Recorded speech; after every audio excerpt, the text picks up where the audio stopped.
Donkey Kong Bananza is amazing. It almost makes the Switch 2 price tag worth it. But this isn't a review. Instead, I want to focus on the planet of DK Bananza. In case you don't know the plot of this game, DK has to help Pauline return to the surface and go home. Pop quiz. How did they get to the surface? Is it A, climb up, B, build a barrel cannon to shoot up, or C, stack some dirt chunks? Time's up. The correct answer is D. Dig all the way to the core of the planet and make a wish at the Banandium root to take you all the way back up to the surface. Obviously. I would have also accepted E, like and subscribe. Please, I'm almost at 1k. Poor problem solving skills aside, thanks to DK and Pauline's plan, we now have a straight tunnel all the way to the core. And this got me curious. Can I use this tunnel to measure the size of DK Bananza's planet? Well, it should be easy. Distance is just time multiplied by speed. So if I can find out how long and how fast DK falls through the planet, I can find out how big it is. Now, before I get to the math, I'm sure some of you are asking, doesn't the game give you measurements for layers? Each one has a number, so I can just figure out how long a unit is, multiply, and boom, all done. Well, no. The layer units are more like addresses, as they're not consistent. The distance between sublayers are different each time, with some sinkholes taking twice as long as other sinkholes, but incrementing the counter by the same amount. So whichever sinkhole we use as a ruler would drastically change our results, meaning we have to do it the hard way. First we have to find the time.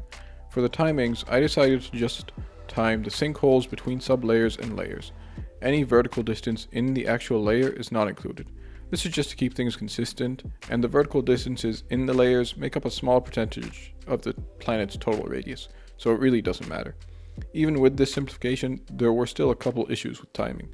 For Ingot Isle, there's no way to time from the top of the surface to the ground, as you can't get to the surface. Instead, I stood on the top of DK statue and timed how long it took to get to the bottom. I doubled this time to account for the distance to the top. For Ingot to Lagoon, there's no sinkhole since you get closed up when you return to Ingot. I had to start a new game and time the fall there. For Freezer and Forest, I took the average time between them to find the time between Divide and Junction. And as a side note, Divide to Freezer is slightly longer than Divide to Forest, which proves that the sublayers numbers are just not to scale. For Tempest, there's the airflow, which opposes you falling through the sinkholes, but it really doesn't make much of a difference since they're just short segments and I just timed them normally. Lastly, for the core, carts are used instead of falling. The carts go at different gradients with different speeds, even going straight down. As far as I'm aware, there's no other place in the game where carts go straight down.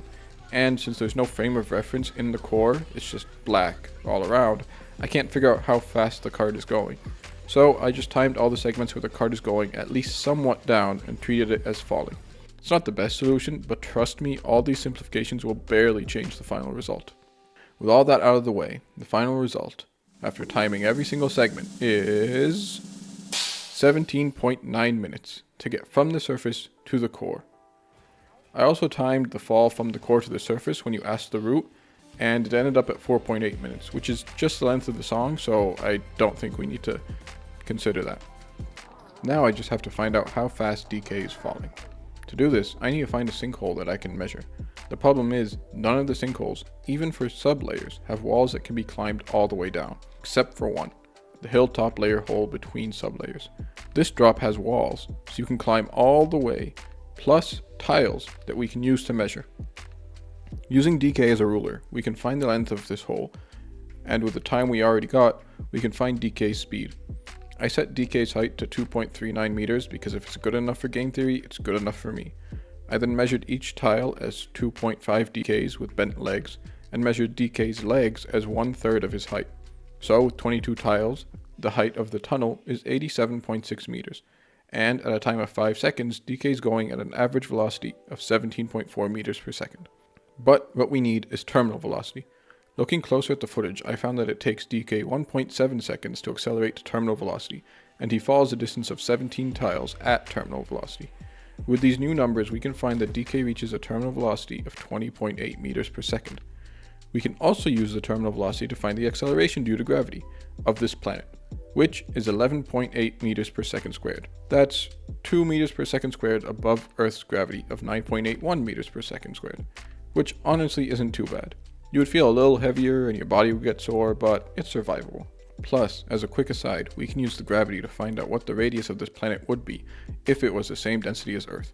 Using the gravity constant of 6.67, 10 to the negative 11, and Earth's mass, we can find that the radius would be 5,800 kilometers, which is only 570 kilometers shorter than Earth's radius.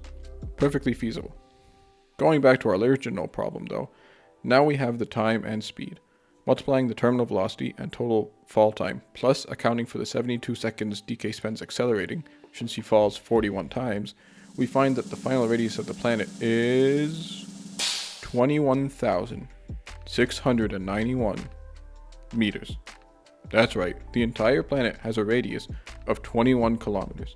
For reference, that's the length of 8 Golden Gate bridges. That's almost 300 times smaller than Earth, or only 0.3% of the Earth's radius. This planet is tiny. It's so tiny it would take you just over a day to walk all around the planet. It would take 330 days to walk around Earth at that same pace. And forget Earth for a minute.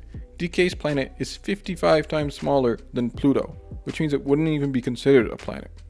But the planet's tiny size isn't the issue. The real issue comes when we consider gravity. Remember the gravity equation from earlier? Using that equation, we can find the mass of our planet, which comes out to 8.3 times 10 to the power of 19 kilograms.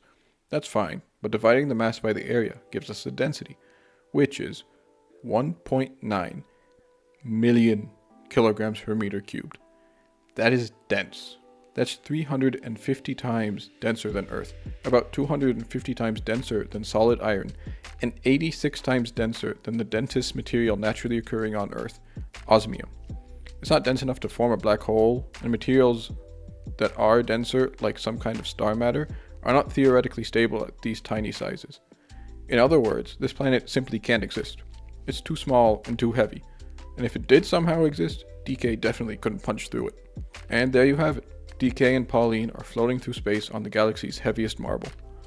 Thanks for watching. If you enjoyed, please like and subscribe, help me pass that 1K mark, and I'll see you in the next one.